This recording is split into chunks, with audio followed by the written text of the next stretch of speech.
in Africa. When it comes to mental health, people think that it has to be only when you do drugs. Then a whole lot of conspiracies around it. So please, today, after your submission and after our submissions and presentations, I'm sure you're going to call out certain judgments, break certain laws, and then fill certain holes we have concerning this topic. So please, you have to. Okay, I'd have loved to speak without a microphone. Can you hear me? So can I go ahead without a microphone? Okay, so good afternoon, everyone. So when we talk about mental health, it's that topic that quite a number of us feel like, don't worry about that. I mean, you don't need to talk about that. Or we have this perception that you can't find yourself experiencing a form of mental breakdown or mental illness, or you believe that it's for certain sets of people and all.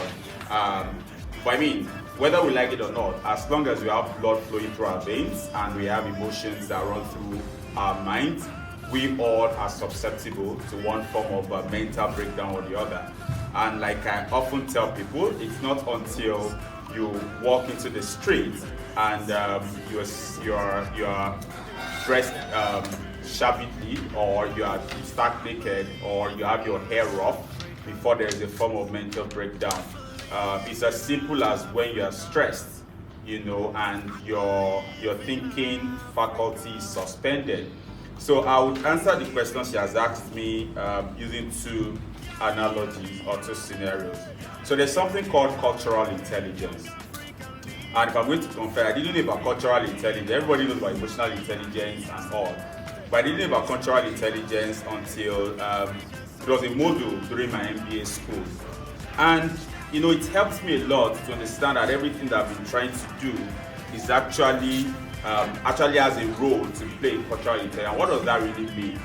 So I'm going to speak to all of us here today. We are from different parts of West Africa, and even though we are trying to communicate in a language that we think unifies all of us, so to speak, which is English, right? Cultural intelligence teaches me that when I'm interacting with you, I should be able to check your gestures.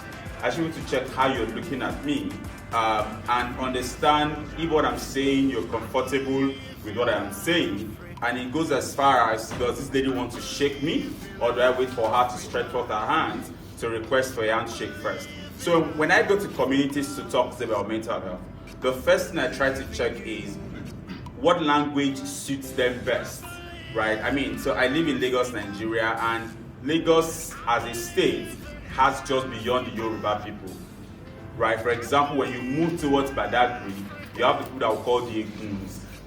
They don't speak Yoruba. So even if you have pockets of them who speak Yoruba, if you want to get their attention, you need to speak in a language that they understand. But even when you speak to people in English language, one of the things that I've come to learn is that you must try as much as possible to break down the big words and make it as simple as possible. So if I'm speaking to people, because I know they are not professionals, right? So I'll try as much as possible not to use the terminologies that we have been taught in school to make sure that they kind of understand what I'm trying to say. So you hear some illnesses and they have like big names, sort of, and you're wondering what is this, right?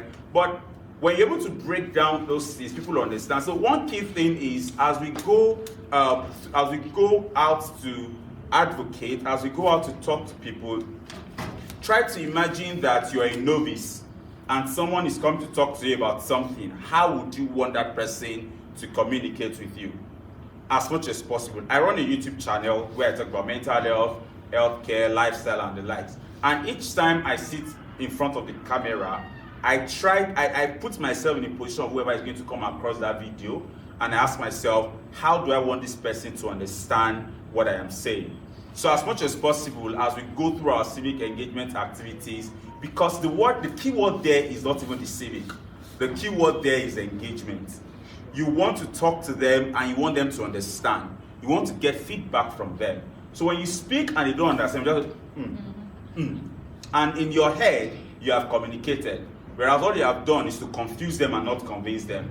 Now, the second thing I'm going to say to answer a question is, so there is a matrix that I always used to explain mental health and mental illnesses or mental disorders to people. So go on this journey with me as I create a picture, and I want you to create that picture in your head. So imagine an organogram, right? So you have the first box, the second box, and the third box. For the first box, you have something called problem thinking. And then draw an arrow that links the first box to the second box, and I have a problem feeling. So how many boxes do we have now? 2, right? Problem thinking, problem feeling, and then the third box, have your arrow connect the second to the third, you have what we call problem behavior. This is exactly what happens in the life of every individual. It begins from here, your thinking faculty.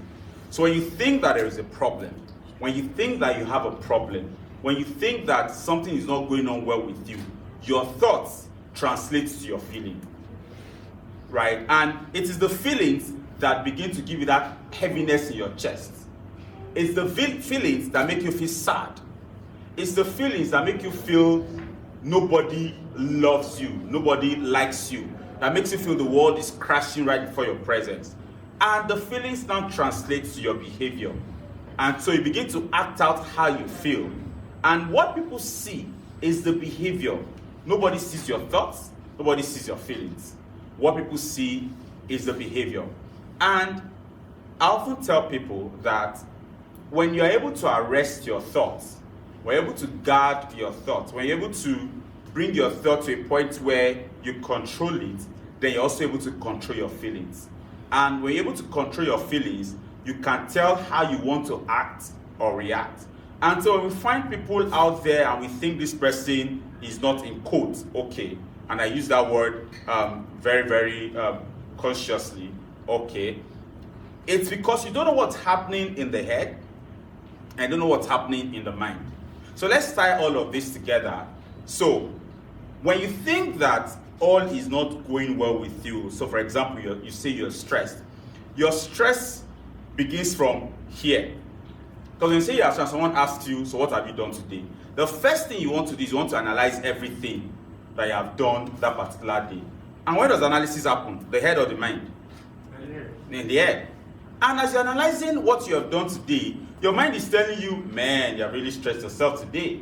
It's psychological, right? And that's why if I'm interacting with you and you tell me you're stressed, first thing I will ask you is, are you stressed in your bones or you are stressed in your mind? Because it's easy for me to relate or to deal with you or to interact with you, say you're stressed in your bones. I can say, oh, you need to perhaps see a doctor or take some medications and stuff like that, go for some tests. But when you say you're stressed in your mind, it's a psychological thing. It means that something is worrying. And that's why mental health ties across everything that has to do with us. Relationships with people, be it platonic or romantic, relationship at the workplace, when you go out to work, and of course, when you go out to engage the community, you come back and you want to applaud yourself that yes, you have done well today. You want to see results. You want to see that everything that you're doing or that you're saying, you are getting that result. And sometimes the result may not be visible to you.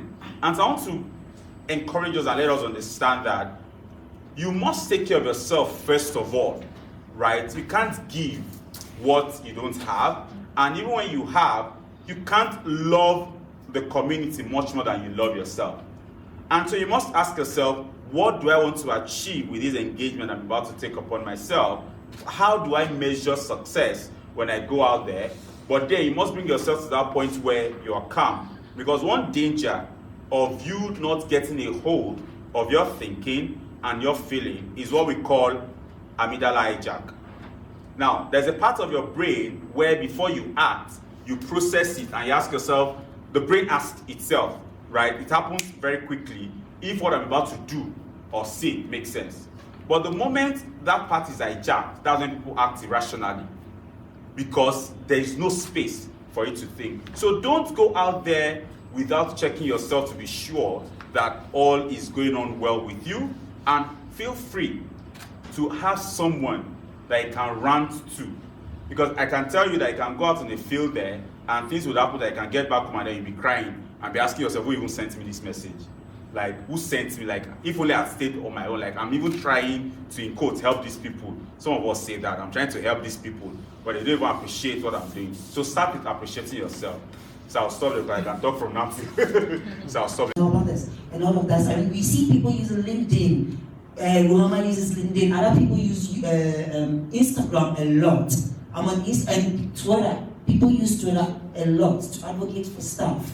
And sometimes I feel that what we do should also be intentional, not just for attention, right? I'm advocating for women's rights. I'm advocating for women protection. Especially when what Madame Michelle Agay came here to do, the Je de deux. That's what she's actually doing. It's very great. She's using Facebook.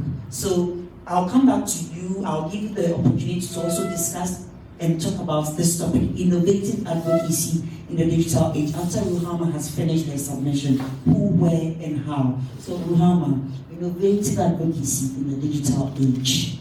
You are in the field. You are on field. You are always with these people. Who, where, how. And then later we come back to you, talk about that stuff again, because I think that's very helpful. Yeah, thank you very much.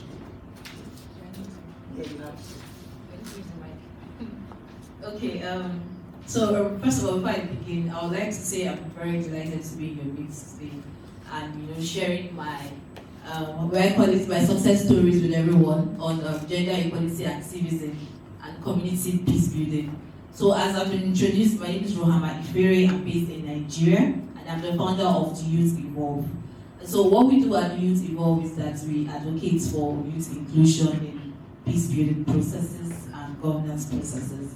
But for the purpose of this discussion, I'll just focus on my gender equality activism. And then as the topic suggests here, it says innovative advocacy in the digital age, who, where, and how. Many of us are well aware of gender-based violence. I want to safely assume. But then, just for the avoidance of caution, I'm going to just talk about gender-based violence, what it really is. Many times when I go into the community, when I do some trainings and facilitations on gender-based violence, the things I always hear is that, okay, why is it always focused on a particular gender, which is women and girls, as we all know? And, people are always some people are not usually receptive to the idea that we're advocating for the rights of women and girls. But then the truth is that statistics are there to prove that women and girls are more, if I use the word, engendered or endangered by the acts that are being perpetrated against them, sexually, emotionally, mentally, as Mr. Toluse just stated, and economically and otherwise. So there's the need to, and also statistics have also shown that women and girls also have higher percentage even after youth in the whole world globally. And in my own advocacy, what I do is that we leverage social media to shine the spotlight on gender-based violence against women and girls. And as we all know, the hashtag 60 Days of Activism we just ended was also one of the United Nations strategies, innovative strategies, if I'll put it that way, to enlighten the public about gender-based violence and the need to keep promoting the rights of women and girls, because every day, there's no day that goes by, let's be realistic with ourselves. If you check the news, if you read the news, if you check the dailies, the TVs, there's no day that goes by without you hearing one form of sexual-based violence against women and girls or assault against women and girls. You hear a man rapes a 6-month-old daughter, a 60-year-old man rapes a 5-year-old girl. And then, you begin to ask yourself questions that, what is really happening in the society? Is it that people do not understand that somebody has rights, a woman has rights, a girl has rights to her body, the same way a man has rights to his own body, the same way a boy has rights to his own body, and that these rights actually stops where this other person's own begins. So you have rights to your own body, and I have rights to my own body, but then you coming to begin to, interfere or trespass into my own body without that particular word consent is an offense. Many people don't understand that the laws of the different countries have stated that the fact that, number one, there is no consent there, and you begin to take advantage of another, regardless of their age, whether the person is a minor, whether the person is your own daughter, or the person is just, in your workspace. The fact that you have already interfered with that person's rights, bodily autonomy, is an offense. And then laws have been provided to state that maybe you go in for several years in imprisonment or life imprisonment. In fact, right now people are beginning to advocate for death by hanging for rapists in Nigeria, because it's becoming a very serious issue. I mean, it happens, it reoccurs regularly, almost every day, like I stated. And so what we did this particular year was that we came up with this project called Sexual Offense Watch Observers. And what we did is that we employed youths, we empowered youths to become advocates of anti-sexual gender-based violence, and we leverage social media for it using the hashtag rethinking gender violence. So what am I trying to say? I'm saying that right now we've gone beyond the stage where we just do maybe on-site projects, but we can also employ using online projects, and COVID-19 showed us that this was possible. With the advent of COVID-19, many things went online. Many of us were not able to do most of our physical projects because we needed to maintain social distancing, and we need to protect ourselves the same way we also protect the people we want to help. Irrespective of the deity that you worship or that you pray to. And one of the things that I do is take people from what they know to what they don't know. And I often tell them that it is what you believe in that works for you, right? And we live on a continent where we hold our spiritual leaders highly. We believe that they are next to whatever God or deity that you worship. And so the issue of spirituality and mental health is still a nut that has not been fully cracked, not fully opened yet, but it's getting some cracks. So what do I do as a person? It's very simple. You believe that your God can heal you, no problem. Is your God against you seeking help? If you're not sure, why not give it a try and still go to your God to pray? I won't ask you not to talk to your God. But if your God is not against you seeking help, no problem. So a mixture of both. Because you can't take away what someone already knows to give them what they don't know. You have to allow them to hold what they know with one hand and then give them what they don't know with the other hand and ask them to use both. So it's okay if you believe that whatever faith you practice can work for you. But I can then appeal that, so why not try to use both of them? But if you come and use, and I've had some people like that who would say, look, as far as they are concerned, their God would heal them, and I'm like, no problem. But if you ever want to talk, then come back and then we can have this conversation. And then sometimes when I'm discussing with them and I notice that, so because you have to take cues as a professional, when people are talking, I pick certain nuances from what they're saying. If I notice they are constantly referring to your faith, constantly referring to, I would ask you, do you want us to talk about your faith? Are you okay if I go in the direction of your faith? If the person is okay, trust me, that is what I use as the baseline for me to offer help. If I notice that maybe of your conversation, so I think God, so I think Allah, so I think, okay, fine. It seems like you kind of, you're very religious and spiritual. Oh yes, I'm very spiritual, I don't joke with, oh that's good, so do you want us to go in that direction? I don't mind. Then we go in that direction. Because you always have such person. But ethically, I can't start on the direction of spirituality. If you come, irrespective of my faith, I get people of different sexual orientation, different spiritual orientation, which is why you have to be neutral as a professional. But if you come and you go in that direction, it tells me that you're comfortable. That's your comfort zone. So it's my responsibility to take you from your comfort zone to a zone that I have not even tried before until you get comfortable with that zone. I don't know if that kind of answers your question. Thank you very much. Thank you. Mention of all the problems in the world. Because when people have experienced everything, it all boils down to help me get back on my feet. And so they come back to people like us. They begin to experience some form of mental breakdown and stuff like that.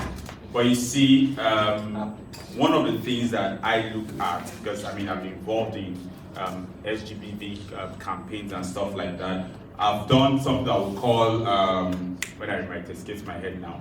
We've gone to schools to talk to pupils, students and teachers on how to spot some of these things. And we understand that not everybody can be a caregiver, right? But you can identify and then you can report the appropriate person. In reality, and if we're going to be true to ourselves, we live in a system that is very patriarchal. We live in a system that has silenced the male gender. And then we live in a system that has made reporting make you look weak, irrespective of your gender. Now, flip the coin. We live in a system where certain things are presented to you as the ideal. And so when you don't fall into that category, you look for something to make you feel that way. And in my interaction with you, because I've had used to interact with people even outside of Africa, Germany, Canada, and I realized it's the same. And what is it?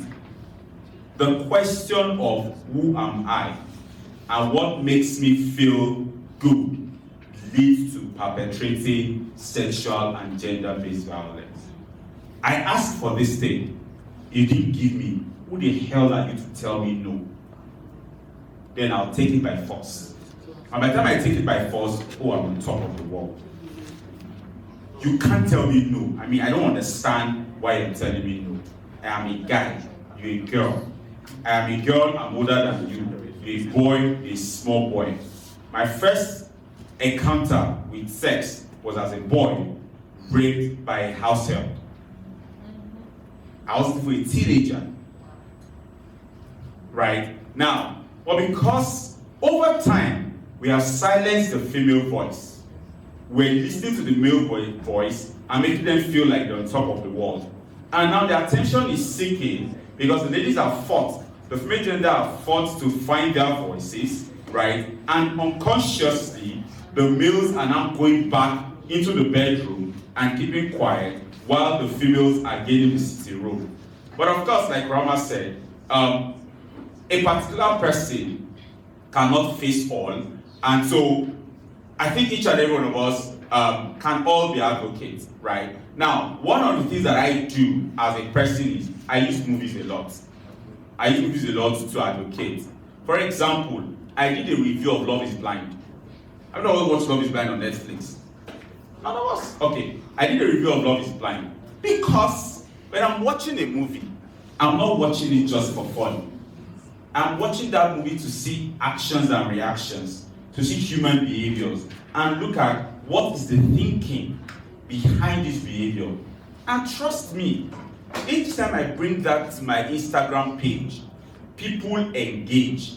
And you see, actually, you must pick nuances when people are talking.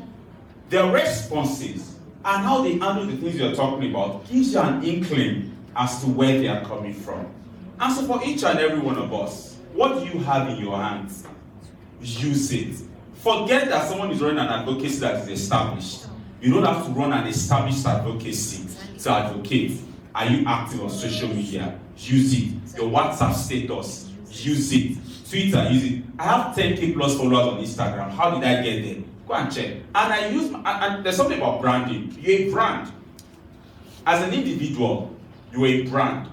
Forget, like James said, forget that we are sitting there in a room and we are discussing advocacy. The real world, it was before that people didn't have access to social media or phones. Today, people have access to phones. Of course, we're not there, but people have access to phones, and you'll be amazed at how many people have access to content. People do what they like. You can change the narrative. You can decide that this is what you want to be doing on your page. I've got requests from people who want me to advertise on my Instagram page for the followers, but I didn't take it. Why? Because it's going to affect what I am doing on my page. I wonder when you come to my page, you know that whatever has to do with mental health, lifestyle, relationship, life-changing patterns, you see it on this page. When you go to my YouTube channel, that's what you see. If I want to play around, I can play around on my WhatsApp status. But I want to be known as a brand for this. So what are you known for? What's your brand? If I see you, can I say yes? You can talk to this person if you need someone to talk about so and so. So let's not wait for established advocacy groups. Let's not wait for when we sit down together like this to discuss and all. Use what you have, right? And you'll be amazed at most of the people that have had reached out to me are not even, that I've never met. And trust me, your social media gives you access to access people that are not even within your locality. And you take that thing and we share it, and in one way or the other. I often say that I am that guy who listens to the voice of the voiceless. Sounds funny, right? But because I know that everybody has a voice, even if you cannot hear the voice. And so if you're telling me good morning, I'm looking for what you are saying behind the good morning that you are not saying. Because that's where the problem is. It's not the good morning. It's the good morning that you are not saying, but there isn't good morning to cover up. That's where the main issue is. And so let's go out there and do this innovative ways. Music is something. Art is something. Movies, something. Books, right? Review books. Pick out lessons. You can watch movies and laugh, but use it as a teaching aid. And that's one thing that we don't do. I mean, teaching aids are very powerful. Use these things as teaching aids.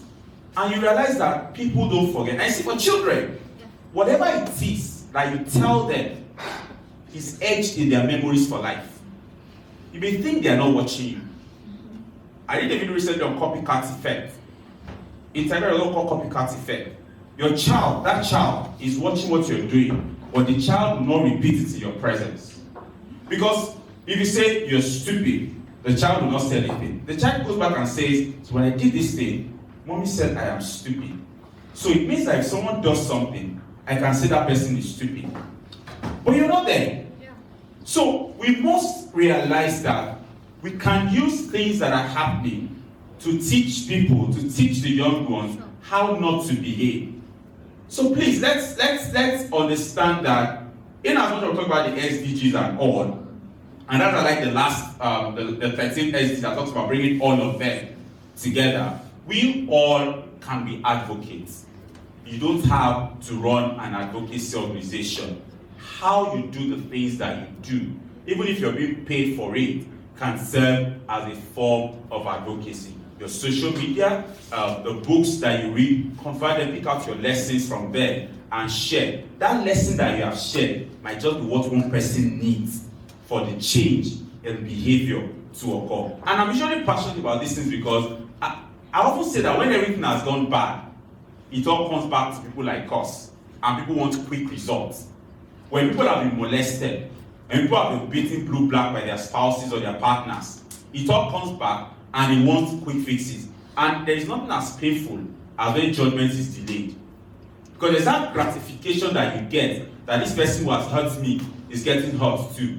And so you see people running through cycles, right? So I want to urge that every one of us to pick up that responsibility of being advocate, whichever way you're comfortable with, but realize that every message you pass out there can be an advocacy message and has a tendency of changing one person. If I talk to Janet and that changes her, Janet will share that message with him, he will share it with her, and that's how it goes. It's a chain from one person to another. Sorry for taking your time. I believe in Africa. I believe in Africa. I believe in Africa. I believe in you. I believe in Africa. I believe in Africa. I believe in Africa. I believe in you. Yeah. If we fall, we will rise again. Like the stars, we will shine again. We may cry, but we'll smile again. Africa will rise again. Yes, you can. Yes, I will. Fight my way through the storm. Yes, I can. Yes, I will. With the children of the future. Yes, I can. Yes, I will. It's your time to take control. Take control. What are you waiting for? Mama, mama, mama. We made it. We made it. Mama, mama, mama. We made it. We made it. Mama, mama, mama. We made it. We made it. I